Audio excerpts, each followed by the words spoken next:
November 1 വാഴ്ത്തപ്പെട്ട റൂബർട്ട് mayor. ഒന്നാം ലോകമഹായുദ്ധകാലത്ത് സൈനിക ചാപ്പളയനായി സ്വയം സമർപ്പിച്ച റൂബർട്ട് മേയർ യുദ്ധമുന്നണിയിൽ ധീരതയോടെ പ്രവർത്തിച്ചതിൻ്റെ പേരിൽ ധീരതയ്ക്കുള്ള അയൺ ക്രോസ് സമ്മാനം നേടി. പിന്നീട് യുദ്ധത്തിൽ ഒരു കാൽ നഷ്ടപ്പെട്ട അദ്ദേഹം രണ്ടാം ലോകമഹായുദ്ധകാലത്ത് കത്തോലിക്കാ സഭയുടെ അവകാശങ്ങൾക്ക് വേണ്ടി നാസി ഭീകരതയ്ക്കെതിരെ പോരാടി.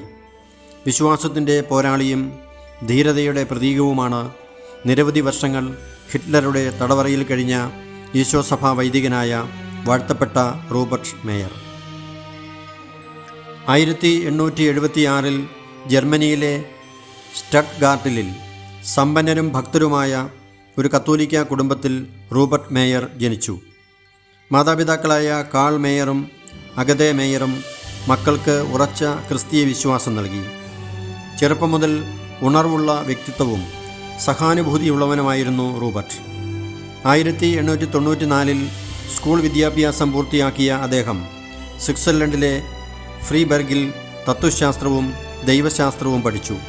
തുടർന്ന് രൂപതാ സെമിനാരിയിൽ ചേർന്ന അദ്ദേഹം 1899 രൂപതാ വൈദികനായി.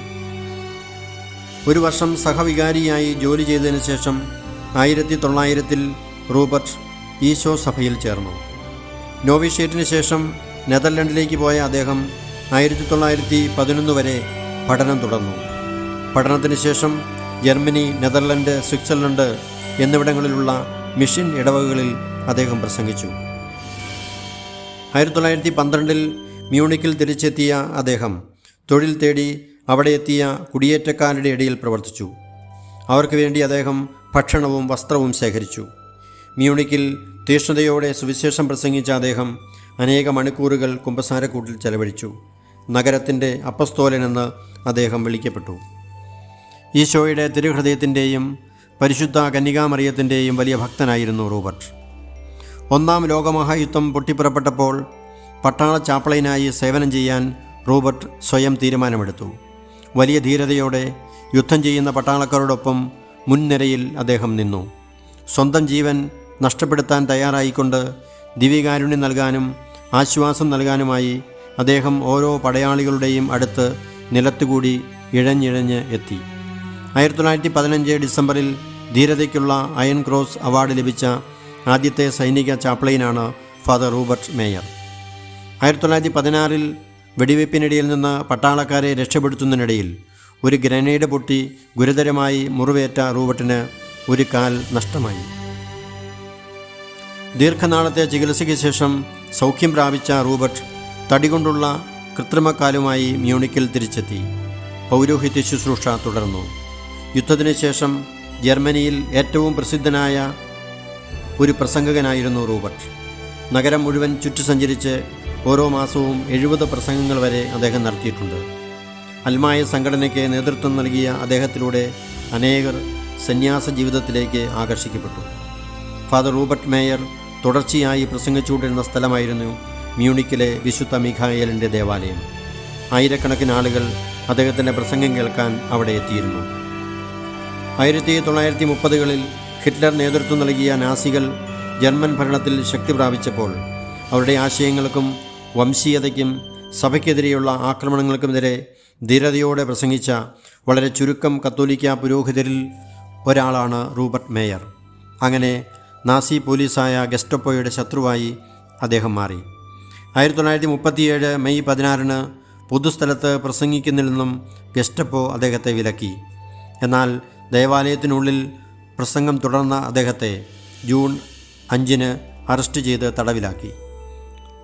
സ്വതന്ത്രനാക്കപ്പെട്ട അദ്ദേഹം പ്രസംഗം നിർത്തിയെങ്കിലും നാസികളുടെ അപവാദ പ്രചരണത്തെ പ്രതിരോധിക്കാൻ വീണ്ടും പ്രസംഗം ആരംഭിച്ചു. വീണ്ടും തടവിലാക്കപ്പെട്ട അദ്ദേഹം 5 മാസത്തിനു ശേഷം മോചിപ്പിക്കപ്പെട്ടു. രണ്ടാം ലോകമഹായുദ്ധം ആരംഭിച്ചതോടെ 1939 നവംബർ 3 63-ാമത്തെ വയസ്സിൽ ഫാദർ റൂബർട്ടിനെ അറസ്റ്റ് ചെയ്ത് ബെർലിനടുത്തുള്ള സാക്സൺ ഹൗസൻ തടങ്കൽ പാളയത്തിലേക്ക് അയച്ചു. ആരോഗ്യം മോശമായതിനാൽ അദ്ദേഹം മരിച്ചുപോയേക്കുമെന്ന് ക്യാമ്പ് ഉദ്യോഗസ്ഥർ ഭയപ്പെട്ടു. ജനപ്രിയ പുരോഹിതനെ രക്തസാക്ഷിയാക്കാൻ അവർ ആഗ്രഹിച്ചില്ല. അവർ അദ്ദേഹത്തെ എറ്റാൽ ബെനഡിക്റ്റൻ ആശ്രമത്തിൽ കർശന നിരീക്ഷണങ്ങളോടെ വീട്ടുതടങ്കലിൽ പാർപ്പിച്ചു. 1945 അമേരിക്കൻ സൈന്യം സ്വതന്ത്രനാക്കിയതിനെ തുടർന്ന് അദ്ദേഹം മ്യൂണിക്കിൽ തിരിച്ചു വന്നു. വർഷങ്ങൾ നീണ്ട തടവ് ജീവിതവും കഷ്ടതകളും മൂലം ഫാദർ റൂബർട്ടിൻ്റെ ആരോഗ്യം ക്ഷയിച്ചു. എങ്കിലും അദ്ദേഹം പ്രസംഗങ്ങളും ശുശ്രൂഷകളും തുടർന്നു. 1945 നവംബർ 1 സകല വിശുദ്ധരുടെയും തിരുനാൾ ദിനത്തിൽ മ്യൂണിക്കിലെ വിശുദ്ധ മിഖായേലിൻ്റെ ദേവാലയത്തിൽ പരിശുദ്ധ ബലിയർപ്പിച്ച് പ്രസംഗിച്ചുകൊണ്ടിരുന്നപ്പോൾ ബോധരഹിതനായി ഫാദർ റൂബർട്ട് ഉടൻ തന്നെ മരണമടഞ്ഞു. അപ്പോൾ അദ്ദേഹത്തിന് 69 വയസ്സ് പ്രായമുണ്ടായിരുന്നു. ഫാദർ റൂബർട്ട് മേയറിൻ്റെ വിശുദ്ധിയും ധൈര്യവും ദൈവിക സ്നേഹവും മനസ്സിലാക്കിയിരുന്ന മ്യൂണിക്കിലും പരിസര പ്രദേശത്തുമുള്ള ജനങ്ങൾ അദ്ദേഹത്തെ ഒരു വിശുദ്ധനായി കണ്ട് ബഹുമാനിച്ചു. 1983 മെയ് 3 മ്യൂണിക്കിൽ വെച്ച് ജോൺ പോൾ II പാപ്പ ഫാദർ റൂബർട്ട് മേയറിനെ വാഴ്ത്തപ്പെട്ടവനായി പ്രഖ്യാപിച്ചു.